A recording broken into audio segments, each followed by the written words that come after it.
Representative Alexandria Ocasio-Cortez is apparently going to be introducing a resolution today that would block the United States' planned $735 million sale of bombs to Israel, according to an early draft of legislation which was acquired by Jewish Currents. That resolution would halt the planned transfer of so-called JDAMs, or joint direct attack munitions, and of small diameter bombs, both of which are bombs outfitted with special guidance systems to hit their intended targets. They're made, by the way, by Boeing, which I had either not known or forgotten, so bear that in mind when these deals are being considered. Both of those, JDAMs and small diameter bombs, have been used in the current attack on Gaza. We can't say for sure if they're particular ones that were produced previously in the US, although it seems incredibly likely that that is the case.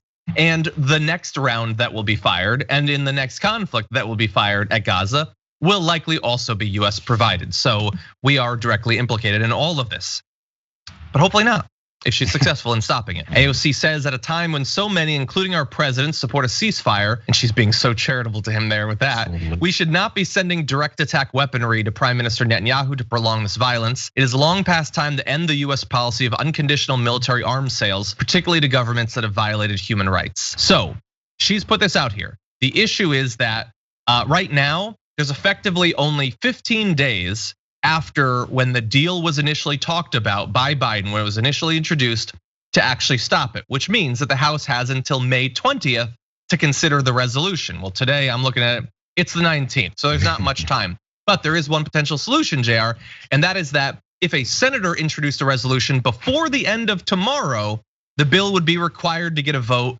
in the Senate. So what we need is one senator. All we need is one senator who's right on this issue and willing to potentially get attacked a bunch for talking about stopping these arms sales. Just one. Can we get one senator, JR? Oh, well, I mean, I guess we can have a, I don't know, not bingo, but at least some kind of gambling where we get a chance to choose. Who do you think? Who do you think might be potentially the one senator that can step forward and do something like this? I don't know. Who you got your money on, John? Or is your money on no one? Because that's where my money's gonna be. My money's on no one. Your money's on no one? So look, I think, a realist as much as someone who has been driven increasingly insane over the last year and a half can be. I understand that if one Bernard Sanders did come and do this, the result would be it overwhelmingly getting voted down, and that would be really depressing. We'll do a story about it. We'll hate ourselves and our country. That'll be fun. But that is at least something we could at least try.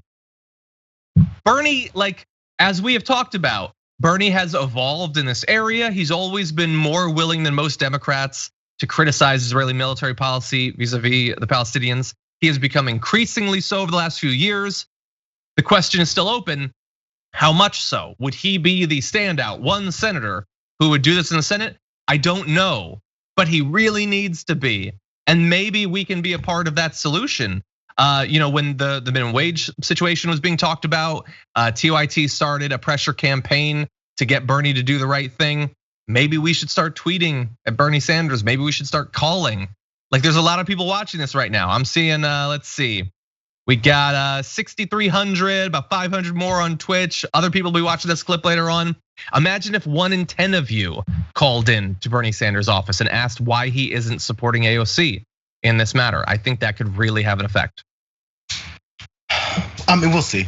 I don't know, because the outcry and the voices that are coming forward about what's been happening has done this much so far, right? There's been more attention put on this. There was more pressure from people that usually would just be able to stay silent on this.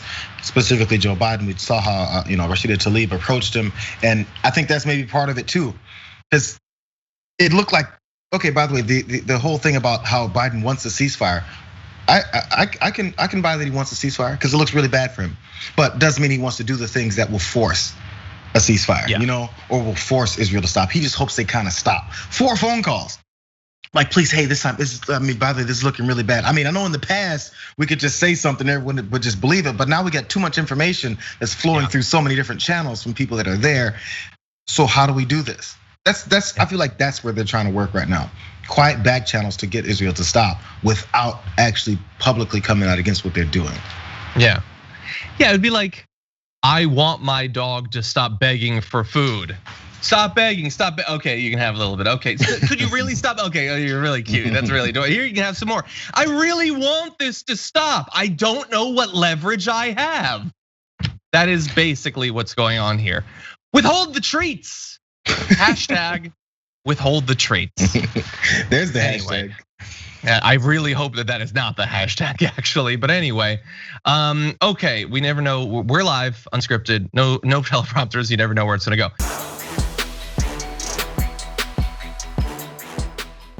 For more political news breakdowns, interviews, stories of activism, and me trying my hardest to care about the occasional big celebrity news story, subscribe to our YouTube channel at youtube.com/thedamagereport. And you can ring the bell wherever it is so you don't miss anything.